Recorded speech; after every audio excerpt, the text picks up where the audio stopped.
Welcome to the Grizzly Habits Podcast, episode number 7. Today's conversation is a little bit different. However, we're talking about a topic that a lot of our listeners appreciate, and that's off-roading in the great state of Utah, particularly riding UTVs or ATVs. The individuals joining us today are advocates for the off-road industry and have been fighting hard to protect our access to trails that exist in the great state of Utah. Brett Stewart with Utah OHV Advocates has been around for quite some time and helped pass the original street legal law several years ago and is now helping with the House Bill 180. Kevin Mortensen joins us from Ride Utah and Bruce Huntington from Utah Off-Road. And together, we're going to help educate exactly what House Bill 180 is and why it got brought about. So stay tuned for another great episode starting right now.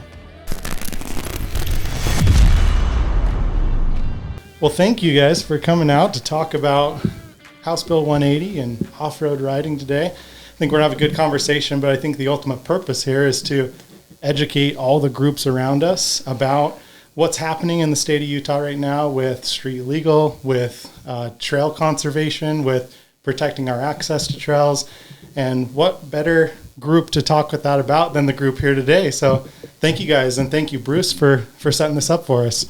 But the group we have around us, just for quick introductions, we have Bruce Huntington with Utah Off-Road.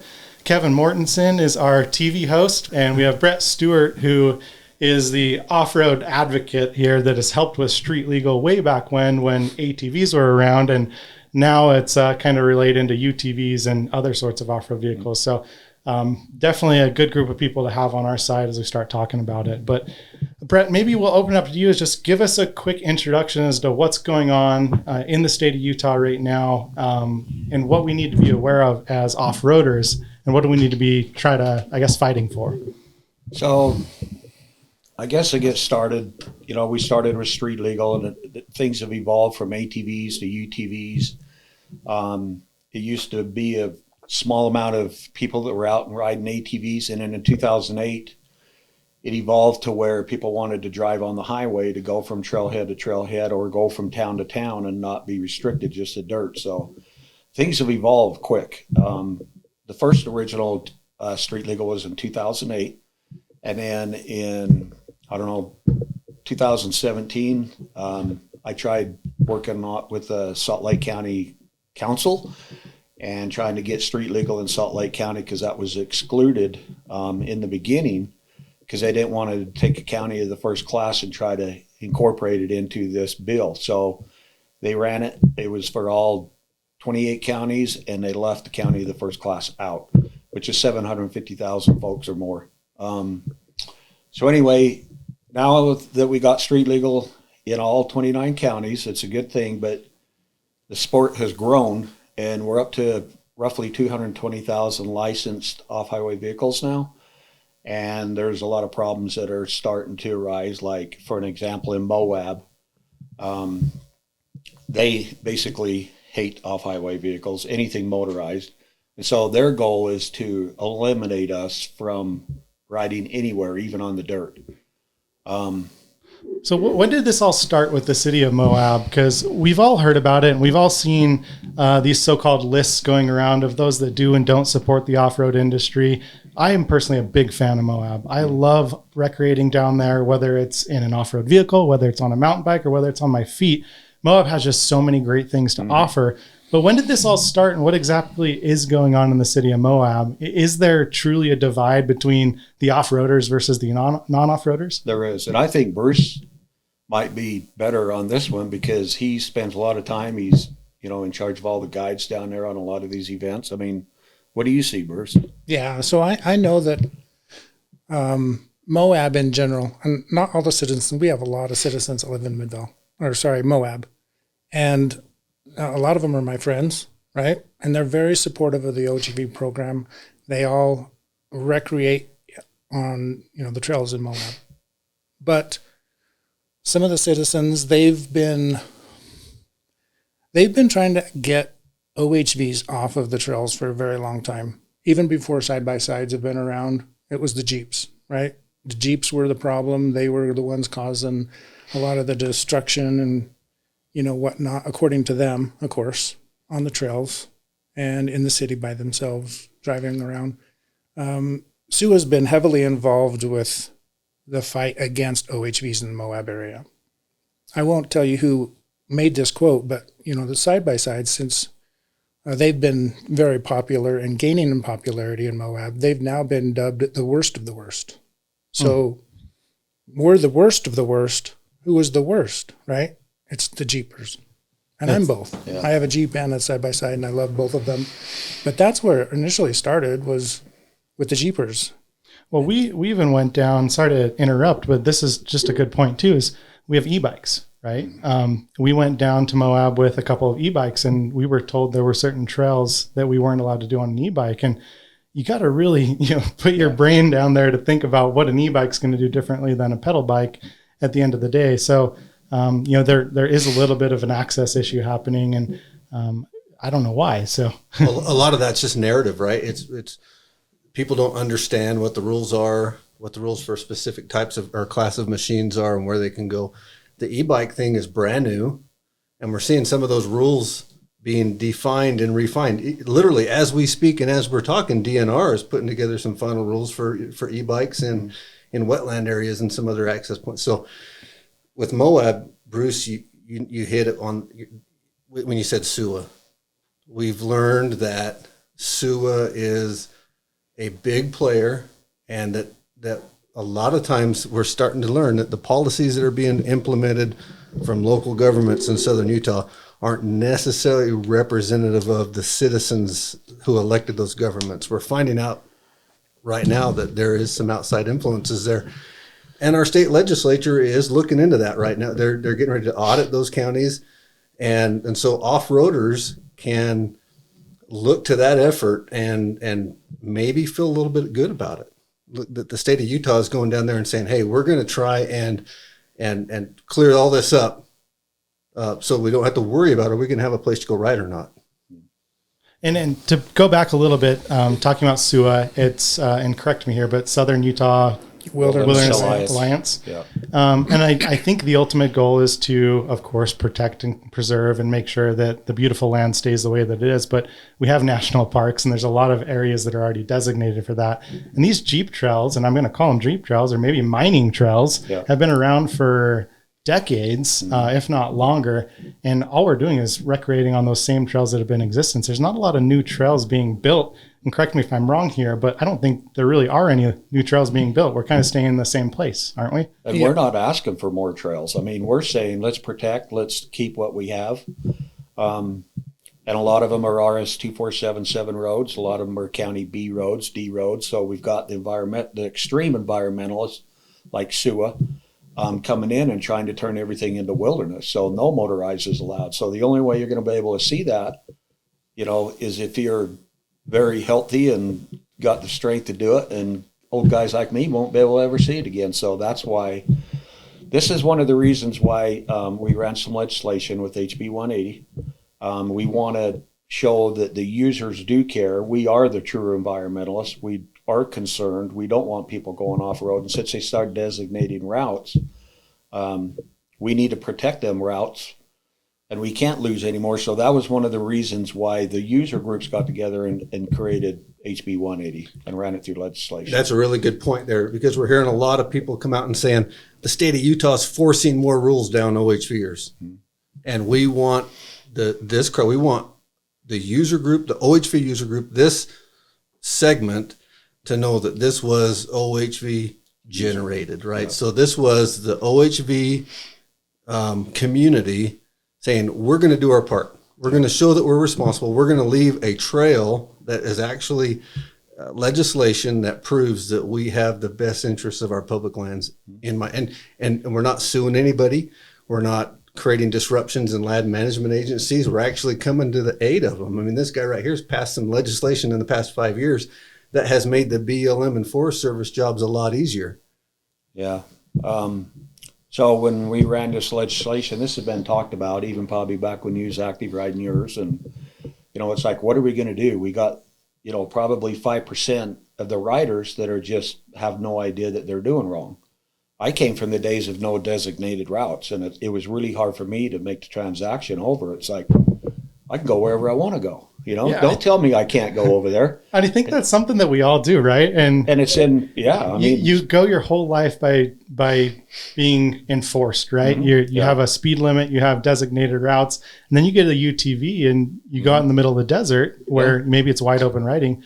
Of course, you're going to go as fast as you can, have some fun, but then you got to realize that, okay, there's a time and a place for that. Yeah. And I think where I've learned more than anything is part of all these different riding groups where I've been out on trails and I've made mistakes myself. I'll be honest here. I have, taken the wide turn and gone off trail, but it's been the UTV crowd that has informed me. In fact, I've been pulled aside and told by other UTV riders, like, hey, just so you know, this is what you did. You kind of took a wide turn there and you destroyed that bush. Don't do it again. I didn't even think twice until I was told and said, wow, thank you. And now I'm the one educating people. Right. So this House Bill 180 is that next step for everyone just to be aware, because our adrenaline gets the best of us sometimes. And that's the reason, this test that is going to be required. It goes in effect on January 1st. It's going to be a very simple test. It's once in a lifetime. It can be done online, and this will be for in-state and out-of-staters, 18 and over.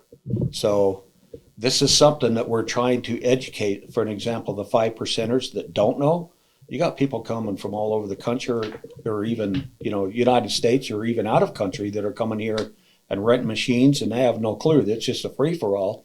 And then you get the environmentalist or whoever, I don't even like to see it anymore, where they're taking pictures of it and saying, look what these things are doing. They're destroying our environment. So let's talk about that for a second, because if you are a land manager and you are employed by the federal government and given the responsibility of taking care of this tract of land, right? This is your job. For instance, the West Desert in Utah, or even the San Rafael Swell, that is a huge swath of land that is managed by maybe 20, 30 people. So if that, right? So you're put in charge of managing this big swath of land. And so you have zero control really of who goes over on that land.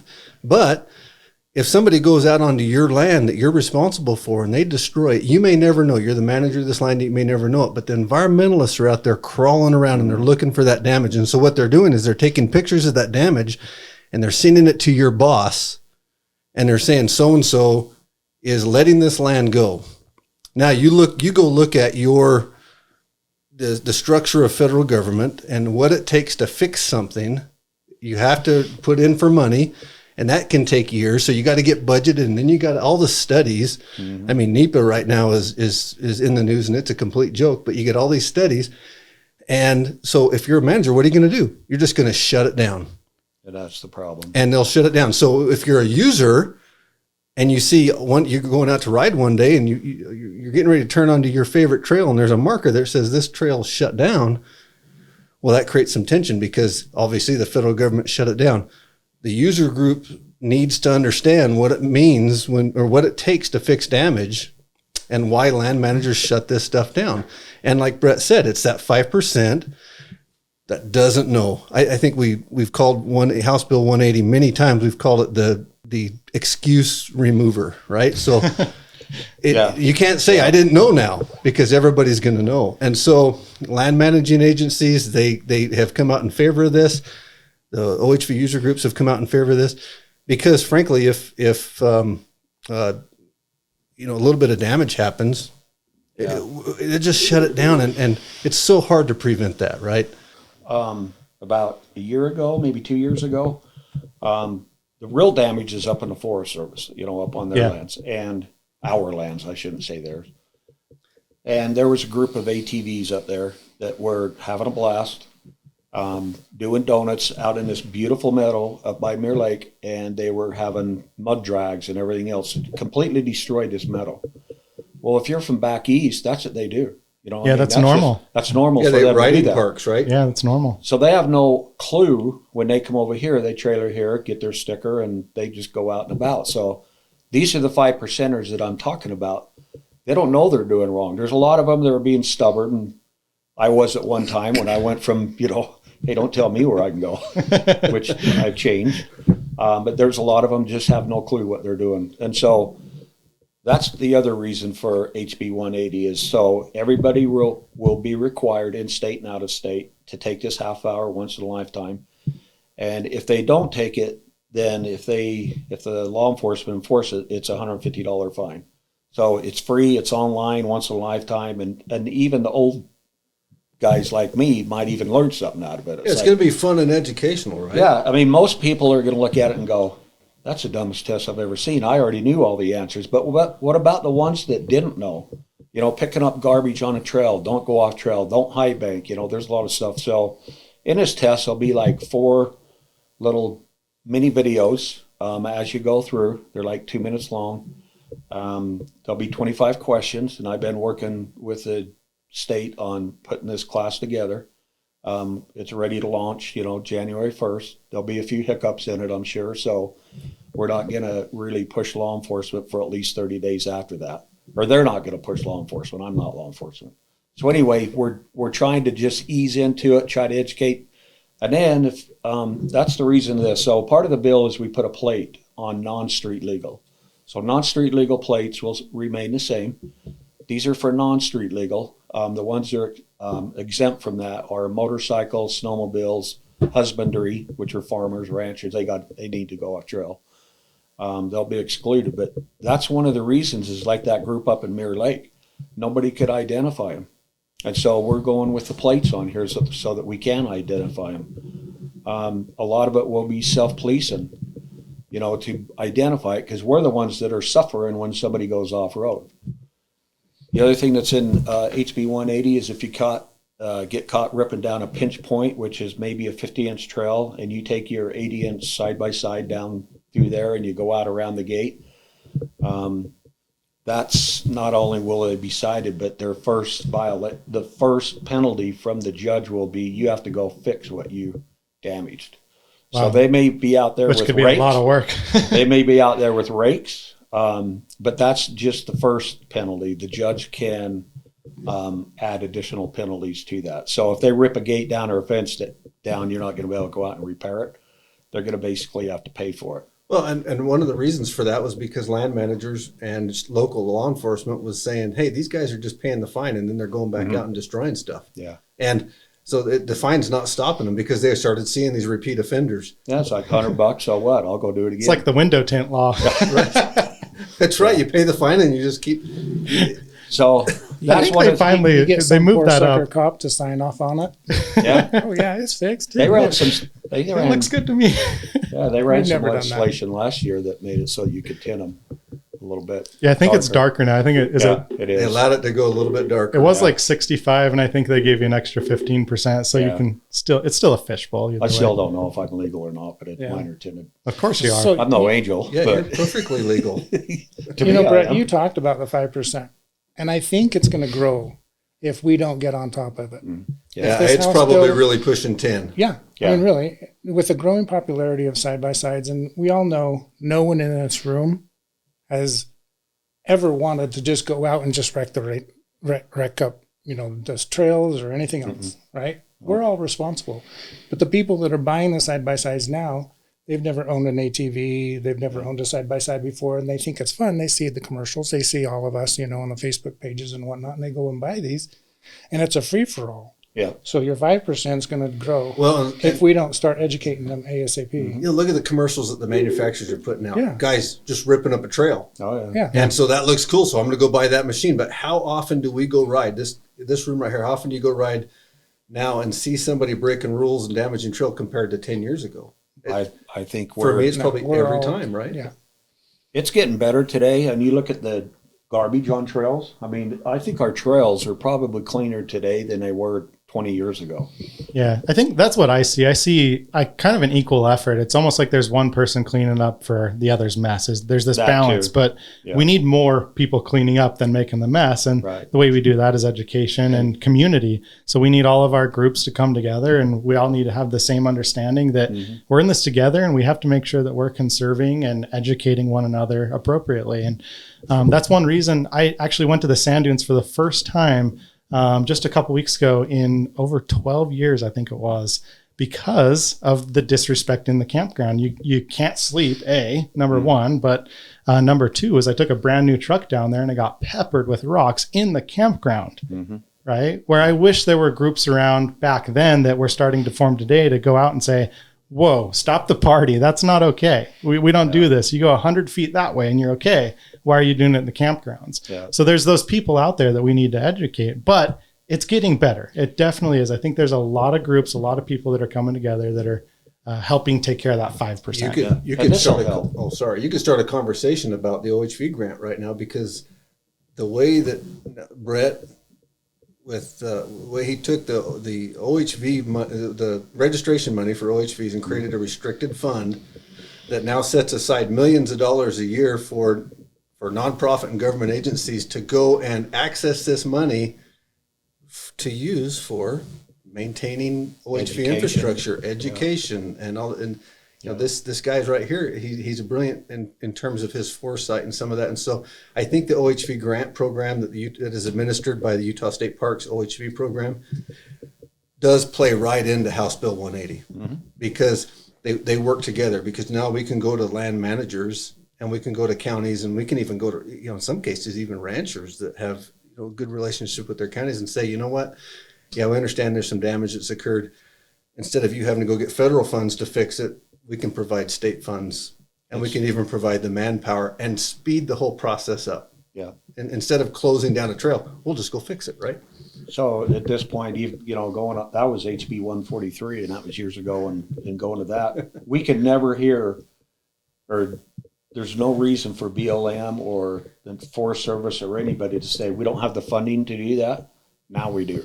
So what percentage of registration fees then versus now? So before, all of the registration fees went to on-road use, right?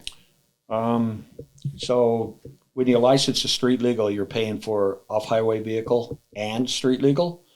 And when we ran this legislation for this, we actually took the property tax and put it into a restricted fund, because Salt Lake County has a majority of the users, but there's no trails in Salt Lake County. So that was part of the push through the legislation, is like, why are we leaving all the money here in Salt Lake County? They have no trails. So that was part of how we pushed that through legislation. Now, if a city, county, federal agency, nonprofit wants to apply for money to expand their trails, or, just make them better or whatever, now they can apply for a grant and get the money. So Salt Lake County, if they want to build a trail, we can get them some money. But if they don't get our money no more. So and that's a big deal too, because that goes towards things like House Bill 180, it goes right to the ground. Yep. Perfect. So there's so if you're a small county like Paiute County, where you've got you're ground zero, right, for OHV access and OHV trails and all that kind of stuff.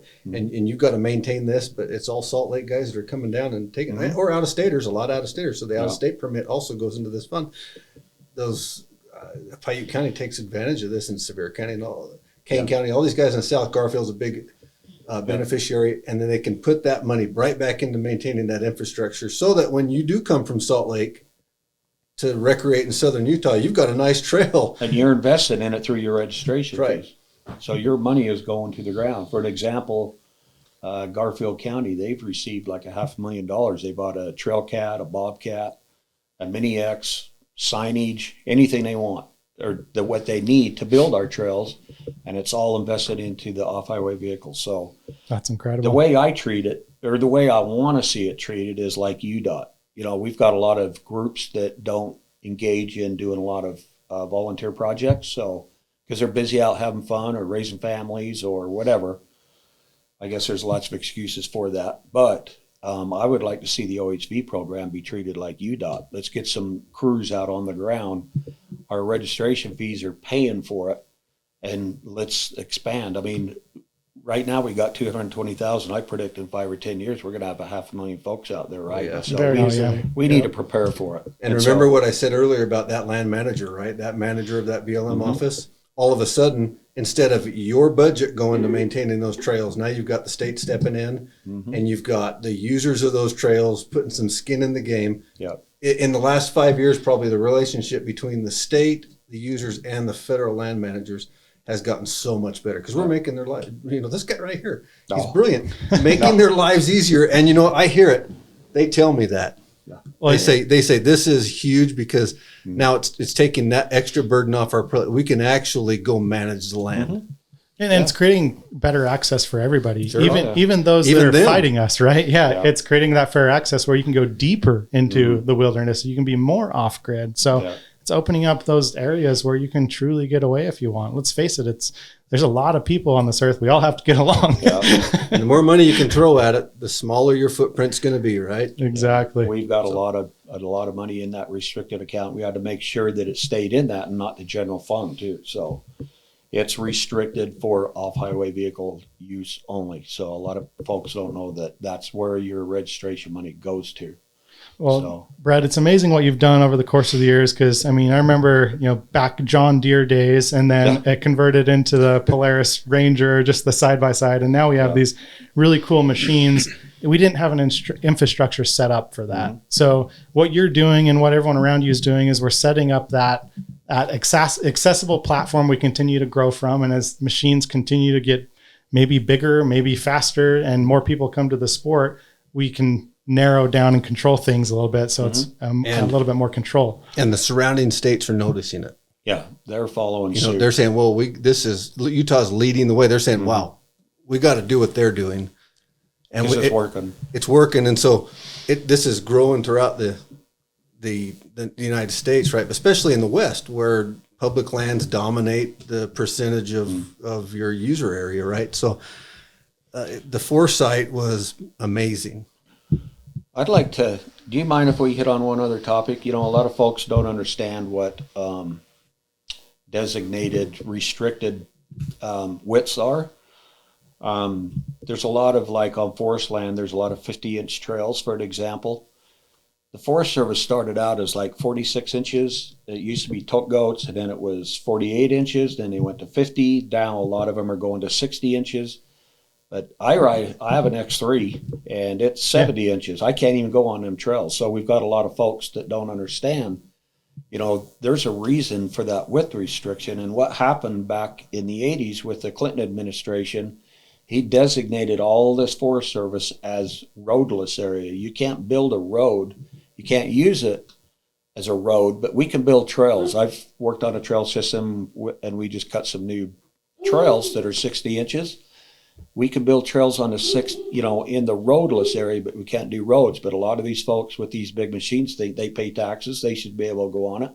Well, it's not the land managers that created that rule. It was the Clinton administration. So we have to follow them, because then if a land manager sees that we ripped a gate or a pinch point down so the side-by-side could go through, they can't stay up with it, and they can't keep fixing it. And so that's the purpose for things like this. But folks need to understand it's in the roadless. We can't adopt a 80-inch trail. So, and our lands are so beautiful. We have some of the most prettiest forests, right, in the nation. Yeah. And as you mentioned, the trails are only getting wider and wider. Well, we don't want an 80-inch trail, realistically, because then that trail, after high banking, is going to turn into a full-width road. And what happens then, right? There goes a lot of the scenery. Becomes a road? Yeah. When it was supposed to be a trail.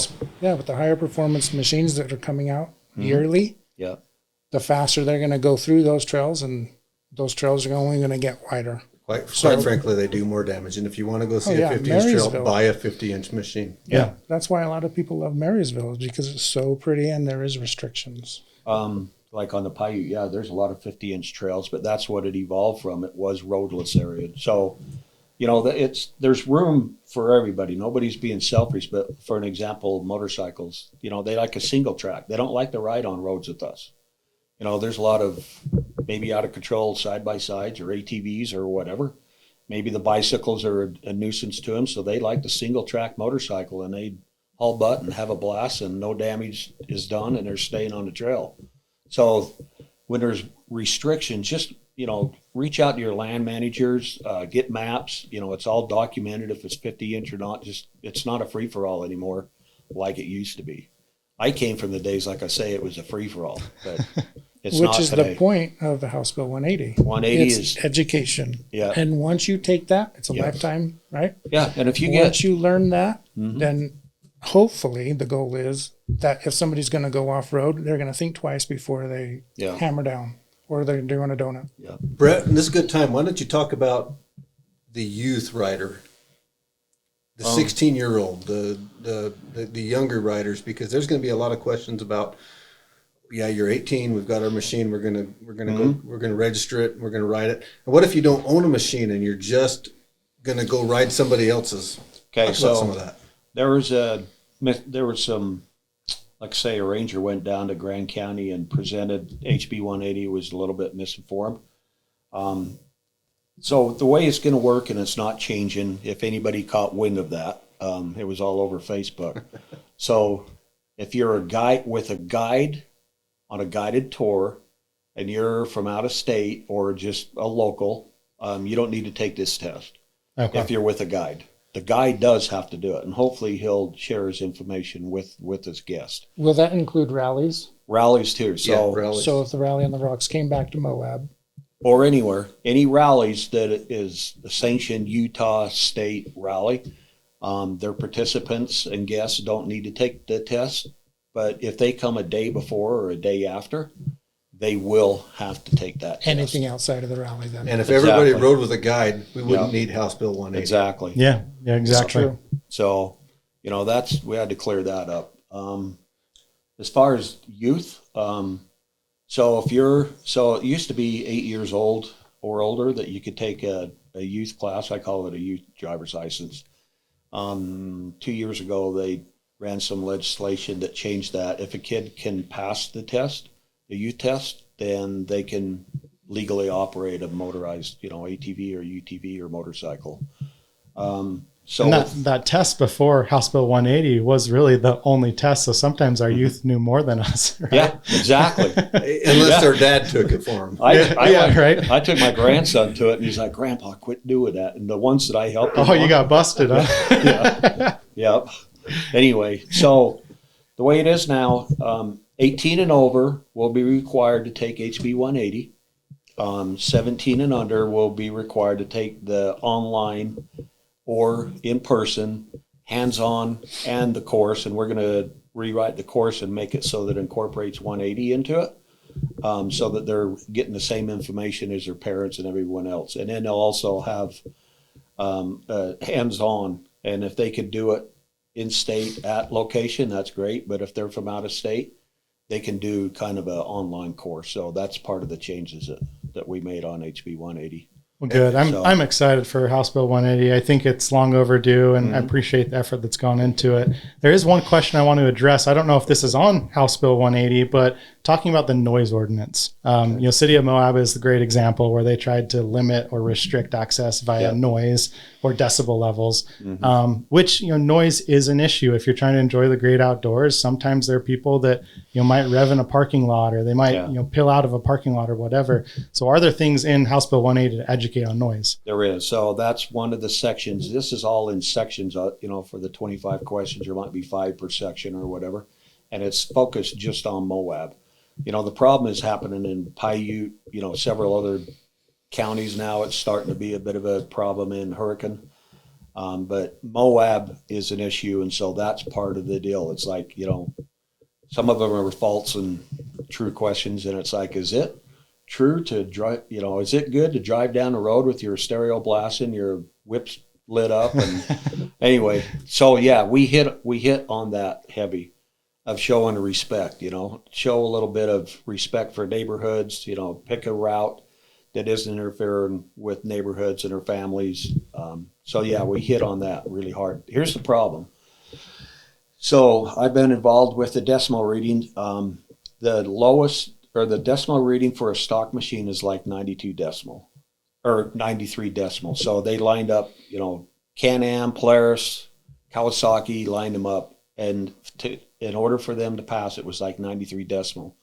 Moab adopted some ordinance that was like 92. And 93 is what it takes for them to pass. So that doesn't go in well. So there was some legislation that Senator Bramble ran that kind of put them in their place. It's like, no. Don't you be citing anybody, because it'll never hold up in court. So what's the average of like a Harley? So here's the deal. So when a lot more than that. When we ran the street legal, so we follow the same rules and laws as a motorcycle. That's how the street legal works. We follow the same as a motorcycle. Well, I've got a Harley, and it's about 110. Yeah. So they're just singling us out. So I told the commissioners in Moab, I says, look, if you really want us to adopt an ordinance, we have to go find the loudest stock Harley, and which will be about 110, and that's what we're going to put it at. And I says, you guys won't, you have nothing here. Take all your equipment and throw it in the garbage, because they're down there harassing people all the time. So if they wanted to adopt a decimal reading, it'd be about 110. So let's just leave it alone. But you know what? We need, as users, need to show a little respect. It's the respect. I own a business in southern Utah, and I'm in Moab quite often. And in the summer of 2020, I spent a lot of time in Moab, and there were a lot. That summer, for some reason, Moab was off the chains, right? I've never seen that many OHV UTVs in Moab. Mm-hmm. Every time I went, there were hundreds of them. You know what they were doing? They were driving up around in the neighborhoods. They had their radios blaring. They had their flags going and their whips, and they were driving up past people's houses. And I had the specific thought, this is going to come back to haunt us. Yeah. Mm-hmm. Yeah, this is going to hurt. And so when all of this started happening and we started hearing the complaints, it didn't surprise me because I'm a local, right? I witnessed it. Yep. And you know what I witnessed? I didn't witness loud machines. I witnessed irresponsible, maybe discourteous behavior. Mm-hmm. Yeah. And that's not us as a user group. These guys, they were on vacation. I understand that they're going down there on vacation. They want to have a good time, but this is people's home. Yeah, have your vacation outside city limits. Yeah, and that's the same thing happened with all the Airbnbs and what is it? What's the county hurricanes in?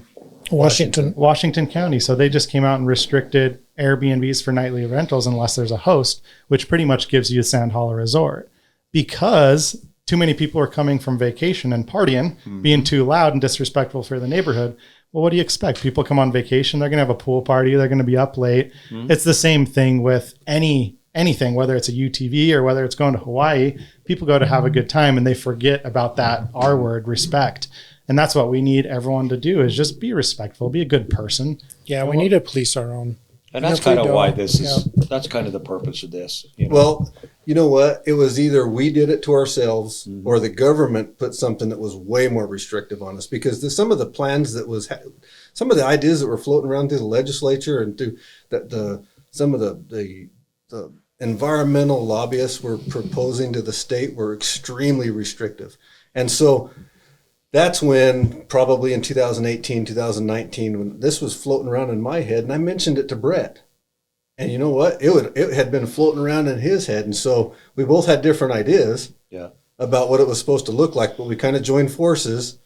And I don't know how many different versions. There's 50, 60 different versions of this, but as we started getting input from different people, it started to really grow. And now we were able to go to the state and kind of preemptively address what could have been a very bad situation for off-road.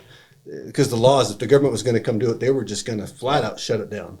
We had so much support in the legislation. There was one person that opposed it, and that was just a personal reason. I think she didn't. We won't go there. It just comes back to the original, right? Yeah. We're the worst of the worst, but there's always been the worst. The Jeepers, they've been the worst, right? Since the advent of the sports side by side, we've created our own issues by putting on the aftermarket exhausts, by going around a corner too fast, by having our RPMs reach a certain, decibel before, we start laying off the gas and start breaking down. Yeah. So we've created our own mess. That is for sure. And there's no one that doubts that. No one disbelieves that. We just need to make sure that we're constantly respecting people and that we're educating people, and that, we got to do what's right for the people that live in those small communities. When we started working on this legislation, I just didn't do it my way because I know how to work on bills or whatever. And I don't like to say but there was a group of people. It was him. I reached out to the lobbyists that represent dealers. I reached out to the dealers. I sat on Zoom calls with them. I reached out to clubs and groups in the state of Utah, and I got everybody's ideas. And this bill changed like 5 times through legislation because somebody would find a problem and it's like, all right, let's fix it. I like that. There were times when it would change 5 times in 10 minutes. Yeah. I mean, I'd get a phone call. Hey, someone just called. We need to do this. Yeah. I mean, I'll just wait till it's released. Representative Albrecht, he's like, well, Brett, give Brett a call. I'd have these dealers and stuff that were just furious and they just didn't quite understand. I've even got law enforcement. I won't say the city or town, but they're saying, we're not going to enforce it. And I go, you know what? I'm not law enforcement. We're just trying to help out a problem that is statewide. The beautiful thing about House Bill 180 is if that local sheriff doesn't want to enforce it, he doesn't have to. That's fine. I'm not law enforcement, but I just hope that they, once they realize what it's all about, we're not being mean. We're not jamming it down their throat. We're trying to protect this for future generations. If we don't do something like this and protect it, then, our kids and grandkids and their kids, pretty soon our public lands will all be shut down and the environmentalists will win. It'll all be wilderness. There will be no motorized. Yeah, that's all we don't want that, right? Exactly. Yeah, and we talked about it. It's really the environmentalists know that if they find damage, that the process for the land manager to fix the damage is so difficult that they'll just shut it down because it's easier. They don't have the manpower. Which is why this guy and all his ideas have really come in and allowed Utah to lead the way in how we take care of our lands. Eventually, every single square foot of that land needs to be owned by the state of Utah. Yeah, that's our goal. Nice. Yeah, that'd be nice. You hitting on that a little bit. There's been a lot of talk of wanting, because what's Utah, something like 80% federal land or something like that. Well, I saw some is up there, yeah. Yeah. I've heard of them wanting, there's been certain groups out there that want to sell off some of that land. I go, no, these lands are not for sale. You sell it to the private sector and they're going to be immediately put up a fence and say no trespassing. We don't want that. We want to protect our private or our public lands for everybody, all types of users, whether you're hikers, bikers, wilderness, UTVs, whatever. These are our public lands and it's important that we protect them. So again, that's why we're taking a lead on trying to protect them. We really do care. Change management, not ownership. Yeah, correct me if I'm wrong, but can't the state acquire X amount of acreage per year from the BLM? There's a bill that was ran, and it's actually a federal law that we can acquire 26,500 acres per year. But it's really complicated to do, but I'm actually working with some people on trying to acquire that and take an advantage of that. But it has to be recreation related, which is good. So they just can't, go privatize it and sell it to, homeless area or whatever, apartments. They will always remain our public lands, and it has to be recreation related. So, and does the state pay for that as far as maintenance? Actually, they hand it over to you. To whoever, so actually, who would they hand it to? Who would manage city it? or county, whoever applies for it. What I'd like to see the state do is some of these. I think we got 46 parks now. I'd like to see them take advantage of that option and expand them. I'd much rather have the state running our public lands than the feds. We have too many restrictions, and we're always in jeopardy of losing them to wilderness. So I hope the legislatures, and there's some that are working on it, that'll take advantage of that and start acquiring at least 26,000 acres a year. Do you think in the state-run land, our state parks, is there opportunity to better educate people? I mean, you're in law enforcement, Bruce, where I'm sure there's a lot of people that you see on a day-to-day where you just have the opportunity to educate them. They honestly didn't know, and you let them go on with their day because you got to educate them. And I think it's the same thing with state parks, where if we had state-run off-road trail access, would that be the solution? Would that help us in the long run? Absolutely, it would help. Yeah. The feds are, so here's an example. I would like to see state parks take over the sand dunes. So they're bringing in millions and millions of dollars per year. And all the money goes into the feds and goes back east and disappears in Washington in their general fund. You don't see millions of dollars of improvements at the sand dunes, but it's people's favorite area to go. If the state owned it, the money stays in the state. They control it. They're out there helping the BLM anyway. And, you know, so does that answer your question? Do you think the sand dunes would be better off state-owned or federal? Because all the money disappears. Yeah. Absolutely. Yeah, absolutely. I mean, the campgrounds alone, right? It'd be nice to have somewhere you could pull into that's designated, and you don't have to worry about nails in your tires. You'd have and whatever the people wanted. You know, if you wanted campgrounds that have got improvements in electricity and water and all that, the state would have the money to do that, where the feds collect the money and send it back to Washington. Yeah, so the management infrastructure in the state of Utah now, in the last 6 years ago, it wasn't there. No. Now it's to the point where the state could go in and easily take over some of that stuff, start managing it, and do it profitably and benefit the taxpayer instead of being a burden on the taxpayer. And better. And Sand Hollow is a perfect example of that. You know, everything outside of the park, BLM and Sitla, is controlled by the feds, right? Yeah. But who maintains it? It's not the state. The state. Not really. It's actually UPLA and Desert Rats. Yeah. They've put in bathrooms. They've expanded the parking by the water tanks. Right, exactly. But using money from the OHV community. And if the state were to take over, and I'm just talking about Sand Hollow, if the state were to take over all of that BLM land where all the trails are now, could you imagine how nice that would be? Oh. What they're doing in Sand Hollow Resort right now, well, you were there a week ago, 2 weeks ago for the takeover. It was incredible. Parking lots, new bathrooms, new campgrounds going in. I mean, it's changed so dramatically in the last year. Could you imagine what would happen if we absorbed that BLM land up above where all the trails are and took it up the hill? Yeah, that would, the state took control of that. There's some things in the works.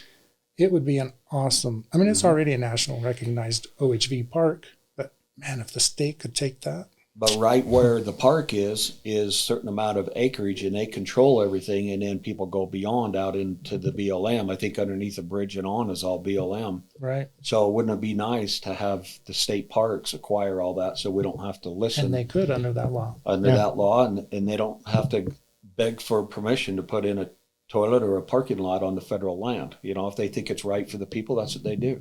So how do we buy Moab? Right? Yeah. Well, we're working on. We're coming up with something. 26,500 acres at a time. I'd love to get sand flats and all that area that they keep trying to harass us. You know, that was all motorized in the beginning. Motorized. It's an old mining town. Yeah. It wasn't bicycles running around. Now they've just overwhelmed it. I love Moab. It's one of my favorite places to ride, and you hate to have these disagreements, but there's nothing like it. There were even people way back in 2018-19. I had a friend from Florida come out, and he couldn't believe the type of riding that we were doing. He was one of those guys that went through the swamp, and he was telling me stories how you had to look out for alligators. And for me, that's not riding. Yeah. Where he came out and saw those red rocks, and it changed his entire perspective on what a razor could do. Right? And we welcome everybody. We don't, you know, when we build trails like, you know, ATV, UTV trails or whatever, we share with all. But yet the environmentalists want to be very selfish with it and say, these are bicycle trails. We don't want anybody else here, where we welcome them on our roads and trails. So it's a little bit lopsided. Hopefully one day we can find a compromise, but we've tried. Bruce has sat in meetings. I've sat in them. Kevin, we've all sat in meetings for 5 years, just trying to come up with a compromise, and they have no intention of working with us. You know what it is, though? I think it's just general respect with the general population. Mm-hmm. So ignore the groups. Just be a good human being. And if you're out on a trail and you know that you're passing a family on their bikes, go past them slowly. If there's someone riding their horses, don't speed past them. Yeah. If you start to do that, it'll be recognized by the people. And then I think eventually, if we have enough people in our community being good, then hopefully you can start to get rid of some of the politics from the top, right? Right. You got to make it popular to be nice. Yeah. You got to make it cool. And that's part of to this. Be nice. That's part of it. That's the purpose. Yeah.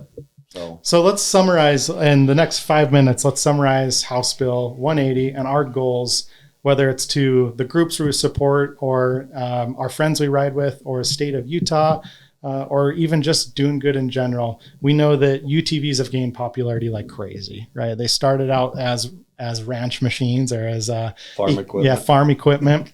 And then they evolved. They started to get a little bit longer suspension, and some people started modifying them. They turned into like a mini Jeep, and now we started competing with other off-roaders on some of these wider trails. And there's a lot of people now recreating, and with a lot of people, there, of course, is a little bit of wear and tear. So ultimately our goal is to, And not just that. So these are shared lands, right? The public lands.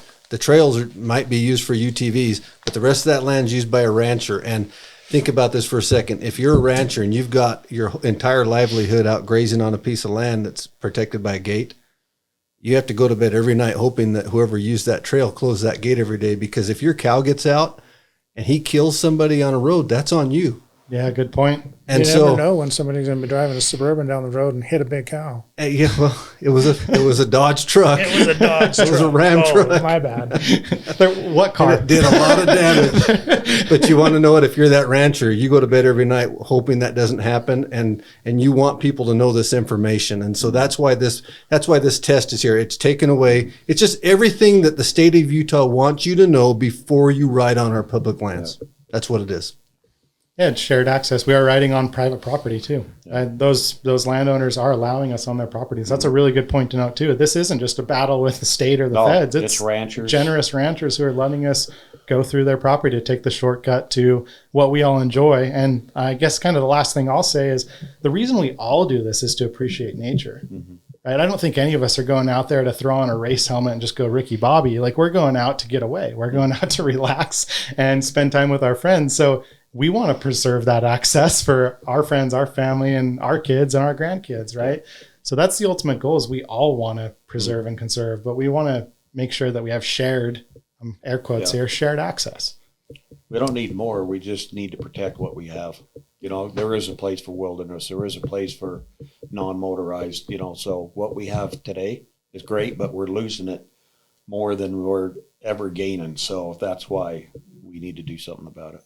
And thanks to our awesome legislature. We have an amazing legislature, probably the best in the country. I think we do. We're lucky to live in Utah. The legislatures, I became friends, and just it's amazing that, you know, the Republicans that are in there are just all on the same page we are. You know, even the Democrats that are in the legislatures are excellent, good people. So, like I say, when we ran this, it was unanimous through the House and the Senate and everything, except for that one person. You can blame him for that one. But I think he coached kids ball or something. See, I don't know. We won't go there. But no, we're lucky to have legislature to stand with us, because they're all just good old people just like we are. But Steve, we're also very lucky to have Brett and Kevin here, fighting for the OHV community, you know. They've written some good bills. They've worked really hard on House Bill 180 to get it passed. They were out knocking. Nope, Kevin, you know you were involved just as much as Brett. Both of you guys nailed this thing down and got it so that it could be presented to the legislature and passed. You guys did a lot of work on this, which is ultimately going to just make the OHV community even stronger. So Kevin, you guys did a really good job. And you guys had a lot of opposition, but you guys fought through it, and you came out. And you know, that was my job, was addressing the opposition. That's really kind of what the role I took was. If anybody came out opposed to it, I went to them and just said, "Hey, let's talk this through." This is a team effort. It takes a huge team to make something like this work, and especially getting support of other users. This is a user bill, and then to take it to the legislatures and sell it to the legislatures and see that yes, it makes sense. And to push it through legislation unanimous is amazing. So, you know, there's a lot of mad people. Believe me, I heard from them. It's not a real popular bill, but they don't realize one day they'll realize that the purpose of it is for future generations.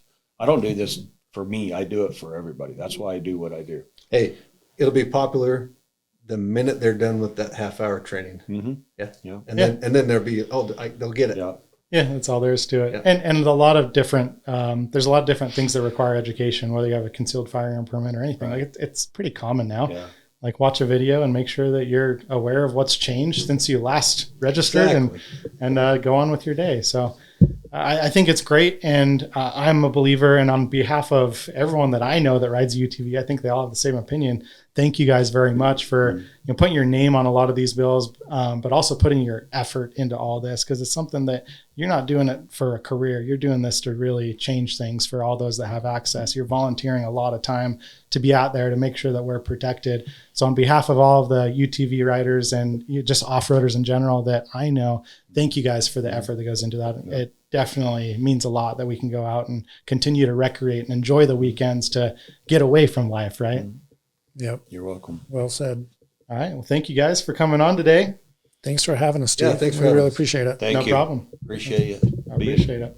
Thanks for watching this episode 7 of the Grizzly Habits podcast. As always, please like and subscribe our YouTube channel at youtube.com/grizzlyhabits, or like and subscribe us on other social platforms at grizzly.habits.